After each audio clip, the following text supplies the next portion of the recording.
ल मम्मी र अब खै बाबु यता रवि हेलो हाई गरिदियो हाम्रो यहाँ अब दही पुरीको लागि जक्सन दिताल हाउसमा होइन केही भएन सरसफाइ गरिदिए ल रविको दही पुरीले मेरो सामे एकदम फ्यान भए बाबु त्यो चम्चा त्यसो नगर रविको दही पानीपुरी है हामी चाहिँ पानीपुरी भन्दा चाहिँ दही पुरी ल रवि केही भनिदेऊ नि त मेरो उसमा इधर दही पूरी रेडी हो गया खाने के लिए सामेको लागि होइन स्पेसल बनाइदिन्छ होइन मिठो बनाइदिन्छ खाना खाएर हिँडेको ओ अंकल पैसा अरे उयो पुगेन पैसा पुग्यो पानीपुरी होइन पानीपुरी नखाऊ यो आज अब फर्किँदा खाने है हुन्छ न भर्खर बाधा के भर्खर बाधा उसलाई चाहियो अरे तिमी देख्ने बित्तिकै भर्खर बाधा आएर त हामी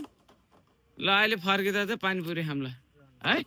ल रवि पनि आयो मेरो घरमा आएर ल मम्मीहरू यहाँ रेडी म चाहिँ घर सफा गर्दै थिएँ गाइस मम्मी र यो बाबु चाहिँ दही पुरी ए रविले बनाएको दही पुरी हेर्नु कति मिठो हुन्छ होइन भतिजोलाई मिठो बनाइदिन्छ होइन अरू केही छ मेरो ब्लगमा भन्नुपर्ने केही छ मान्छेलाई यताका टाउनको मान्छे छ टाउनको मान्छेलाई भन्छ म यता आनु खाने आपको लिए स्पेशल खिलाएगा मिठो एकदम जस्तो बने जस्तो खिलाउँछ म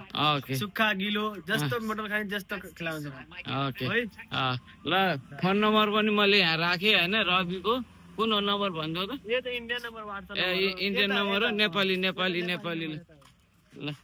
हाम्रो नेपाली 9706 241 292 ल ये मेरा नंबर है कॉल करनी टाउन में मान्छे छ त आउँछ मैं खिला देगा घर पर ल्याएर खिलाएगा होम डेलिभरी पनि हुन्छ नि त घरमै आइदिन्छ हैन ल थ्यांक यू रवि ल बाई बाई ल रविले घरभित्र छिरेपछि होम डेलिभरी भयो नि त अन्त रवि ल बाई बाई रवि यता हेरेर एकचोटि बाई बाई गरिदियो खै त बाई बाई